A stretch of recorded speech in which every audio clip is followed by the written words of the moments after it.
Atos dos Apóstolos. Capítulo 54.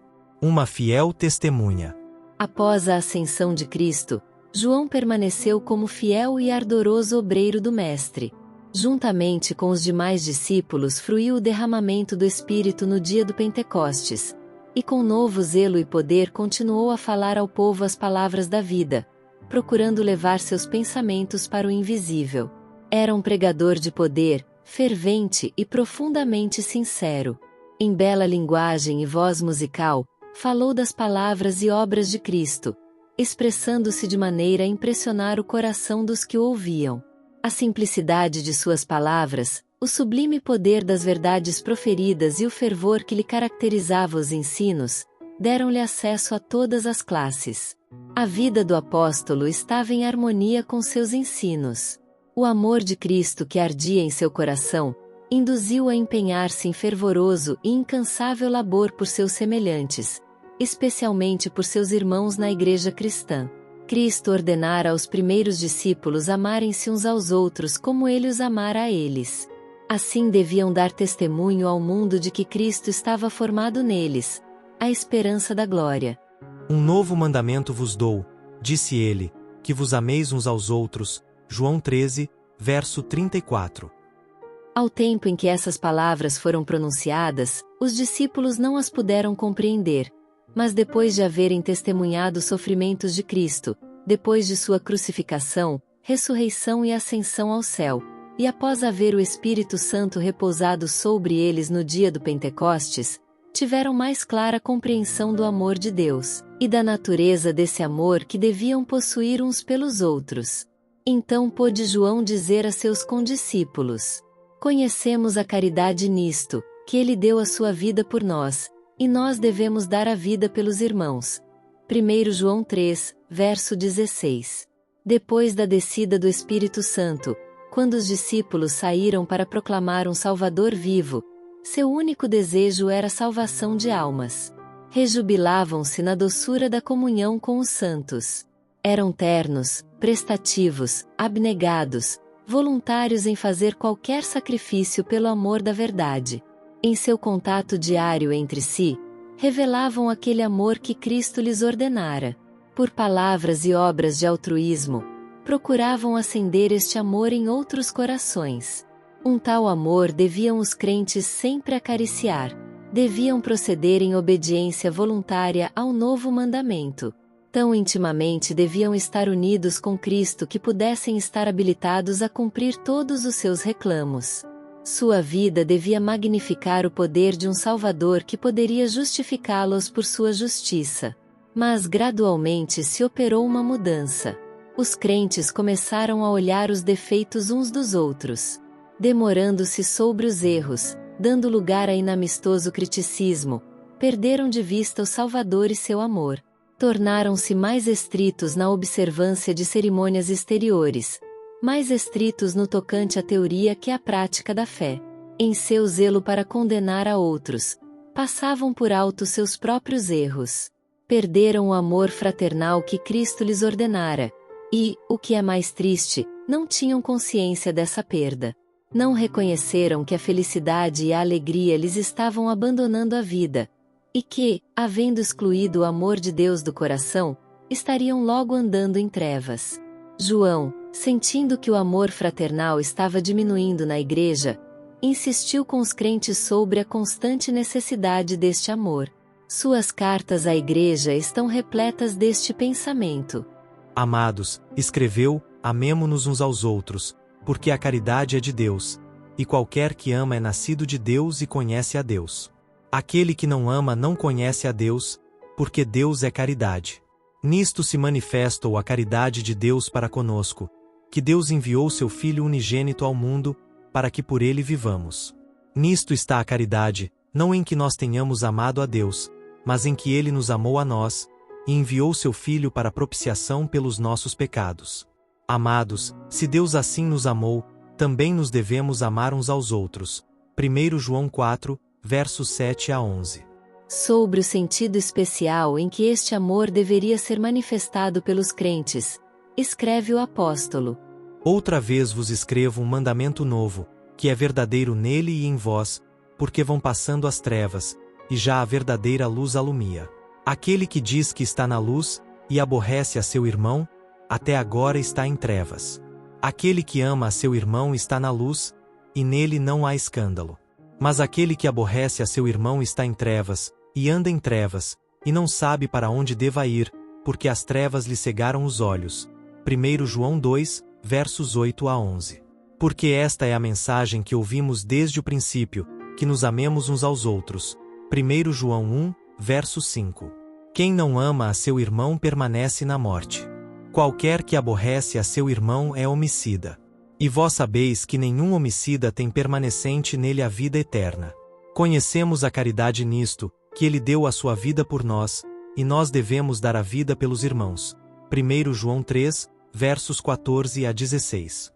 Não é a oposição do mundo o que mais ameaça a Igreja de Cristo. É o mal abrigado no coração dos crentes que acarreta suas mais graves derrotas, e mais seguramente retarda o progresso da causa de Deus.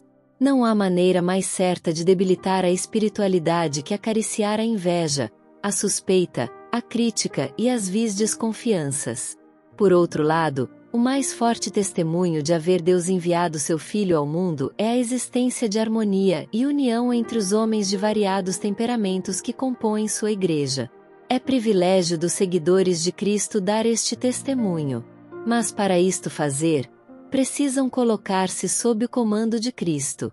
O caráter deles precisa conformar-se ao seu caráter, e a vontade deles à sua vontade.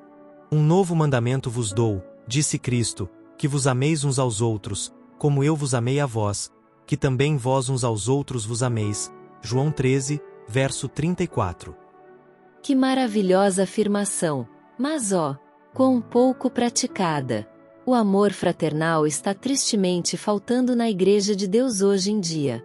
Muitos que professam amar o Salvador não se amam uns aos outros. Os incrédulos estão observando para ver se a fé dos professos cristãos está exercendo sobre sua vida uma influência santificadora, e eles são ligeiros em discernir os efeitos no caráter, as inconsistências na ação. Não permitam os cristãos ao inimigo apontá-los e dizer: vede como esse povo, permanecendo sob a bandeira de Cristo, odeiam uns aos outros. Os cristãos são todos membros de uma família, filhos todos do mesmo Pai Celestial, com a mesma bendita esperança da imortalidade. Muito íntimo e terno deve ser o laço que os une. O amor divino faz seus mais tocantes apelos ao coração quando requer que manifestemos a mesma terna compaixão que Cristo manifestou. Somente o homem que tem no coração amor altruísta por seus irmãos, tem verdadeiro amor a Deus. O verdadeiro cristão não permitirá voluntariamente que a alma em perigo e necessidade prossiga sem advertência e sem ajuda. Ele não se esquivará dos que estão em erro, deixando-os abismarem-se na infelicidade e no desencorajamento, ou caírem no campo de batalha de Satanás. Os que nunca experimentaram o amor terno e cativante de Cristo não podem guiar outros à fonte da vida. Seu amor no coração é um poder que constrange e que leva os homens a revelarem-no na conversação, no espírito misericordioso e terno, no reerguimento da vida daqueles com quem se associam. Para ter êxito em seus esforços devem os obreiros cristãos conhecer a Cristo, e para conhecê-lo, precisam conhecer seu amor. No céu sua aptidão como obreiros é medida por sua habilidade em amar como Cristo amou e trabalhar como ele trabalhou. Não amemos de palavra, nem de língua, mas por obra e em verdade. 1 João 3, verso 18. Escreveu o apóstolo. Atinge-se a plenitude do caráter de Cristo quando o impulso para auxiliar e abençoar a outros brota constantemente do íntimo. É a atmosfera desse amor circundando a alma do crente que o torna um cheiro de vida para a vida, e permite que Deus lhe abençoe o serviço. Supremo amor por Deus e desinteressado amor mútuo. Eis o melhor dom que nosso Pai Celestial pode conceder. Este amor não é um impulso, mas um princípio divino, um poder permanente. O coração não consagrado não o pode criar ou produzir. Ele somente é achado no coração em que Jesus reina. Nós o amamos a Ele porque Ele nos amou primeiro. 1 João 4, verso 19. No coração renovado pela graça divina, O amor é o princípio que regula a ação. Ele modifica o caráter, governa os impulsos, controla as paixões e enobrece as afeições. Este amor, acariciado na alma, ameniza a vida e derrama influência enobrecedora ao redor. João procurou levar os crentes a compreender os elevados privilégios que lhes adviriam mediante o exercitarem o espírito de amor. Este poder redentor, enchendo o coração, controlará todos os outros motivos, e colocará seus possuidores acima das influências corruptoras do mundo. E à medida que a este amor for permitido agir amplamente e tornar-se o motivo impelente na vida, sua esperança e confiança em Deus e seu trato para com ele seriam completos. Poderiam então vir a ele em plena confiança de fé, sabendo que receberiam dele tudo quanto fosse necessário para o seu bem presente e eterno. Nisto é perfeita a caridade para conosco, escreveu ele, para que no dia do juízo tenhamos confiança. Porque, qual ele é, somos nós também neste mundo. Na caridade não há temor, antes a perfeita caridade lança fora o temor. 1 João 4, versos 17 e 18. E esta é a confiança que temos nele, que, se pedirmos alguma coisa, segundo a sua vontade, ele nos ouve. E sabemos que alcançamos as petições que lhe fizemos. 1 João 5, versos 14 e 15. E, se alguém pecar, temos um advogado para com o Pai, Jesus Cristo, o justo. E ele é a propiciação pelos nossos pecados, e não somente pelos nossos, mas também pelos de todo o mundo. 1 João 2, versos 1 e 2. Se confessarmos os nossos pecados, ele é fiel e justo, para nos perdoar os pecados e nos purificar de toda a injustiça. 1 João 1, verso 9. As condições para se alcançar misericórdia de Deus são simples e razoáveis. O Senhor não requer que façamos alguma coisa penosa para alcançarmos perdão. Não precisamos fazer longas e exaustivas peregrinações ou praticar dolorosas penitências para encomendar nossa alma ao Deus do céu ou expiar nossa transgressão. Aquele que confessa e deixa, os seus pecados alcançará misericórdia. Provérbios 28, verso 13. Nos tribunais do céu, Cristo está a interceder por sua igreja, advogando a causa daqueles cujo preço de redenção ele pagou com o seu próprio sangue.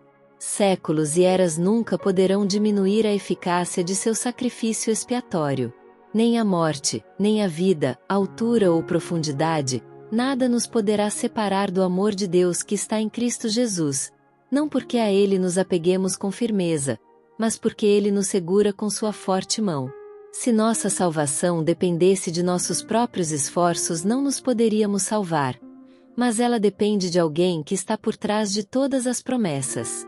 Nosso apego a ele pode ser débil, mas seu amor é como de um irmão mais velho. Enquanto nos mantivermos em união com ele, ninguém nos pode arrancar de sua mão.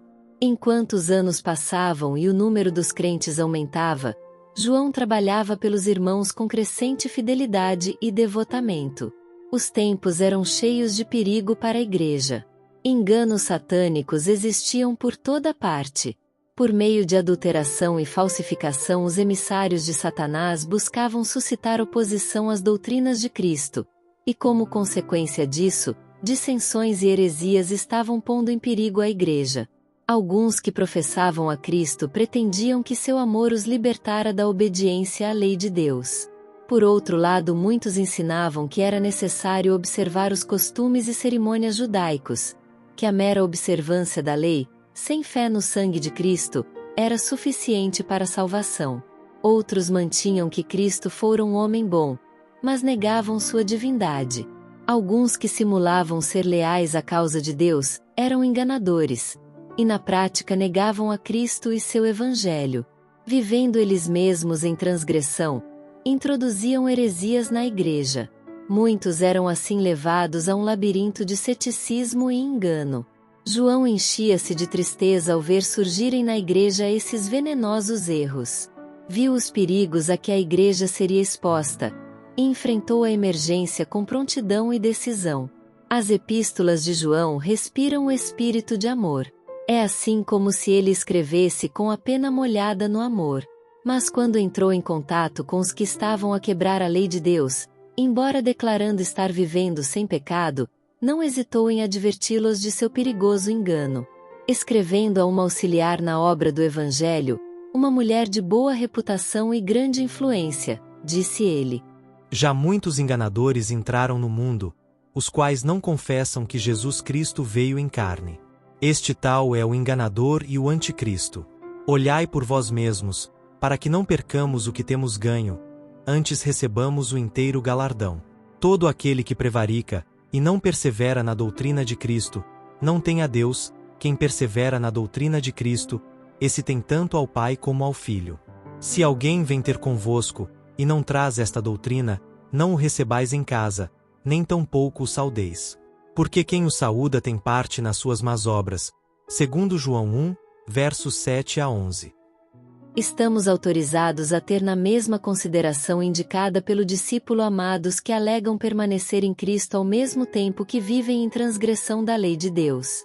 Existem nestes últimos dias males semelhantes àqueles que ameaçavam a prosperidade da igreja primitiva, e os ensinos do apóstolo João sobre estes pontos deveriam ser cuidadosamente considerados. Necessitais mostrar caridade, é o clamor que se ouve em todos os lugares, principalmente da parte daqueles que professam santificação. Mas a verdadeira caridade é demasiado pura para acobertar um pecado inconfessado. Conquanto devamos amar as almas por quem Cristo morreu, não nos devemos comprometer com o mal. Não nos podemos unir aos rebeldes e chamar a isto caridade. Deus requer de seu povo nesta fase do mundo que permaneça firme pelo direito tanto quanto João, em oposição aos erros que arruinam a alma. O apóstolo ensina que, embora devamos manifestar cortesia cristã, estamos autorizados a tratar em termos claros com o pecado e os pecadores, que isto não está em desarmonia com a verdadeira caridade. Qualquer que comete pecado, escreve ele, também comete iniquidade, porque o pecado é iniquidade. E bem sabeis que ele se manifestou para tirar os nossos pecados, e nele não há pecado. Qualquer que permanece nele não peça, qualquer que peca não o viu nem o conheceu. 1 João 3, versos 4 a 6. Como testemunha de Cristo, João não se empenhou em controvérsia ou em fastidiosos debates. Declarou o que sabia, o que tinha visto e ouvido. Havia estado intimamente relacionado com Cristo, tinha-lhe ouvido os ensinos, testemunhado seus poderosos milagres. Poucos puderam, como João, ver as belezas do caráter de Cristo. Para ele as trevas tinham passado, brilhava a verdadeira luz. Seu testemunho com respeito à vida e morte do Salvador era claro e penetrante. Da abundância que havia no coração brotava o amor pelo Salvador enquanto ele falava, e poder algum lhe podia impedir as palavras. O que era desde o princípio, declarou, o que ouvimos, o que vimos com os nossos olhos, o que temos contemplado, e as nossas mãos tocaram da palavra da vida. O que vimos e ouvimos, isso vos anunciamos, para que também tenhais comunhão conosco, e a nossa comunhão é com o Pai, e com seu Filho Jesus Cristo. 1 João 1, versos 1 e 3. Assim pode estar todo verdadeiro crente habilitado, através de sua própria experiência, a confirmar que Deus é verdadeiro. João 3, verso 33. Pode dar testemunho daquilo que viu, ouviu e sentiu do poder de Cristo.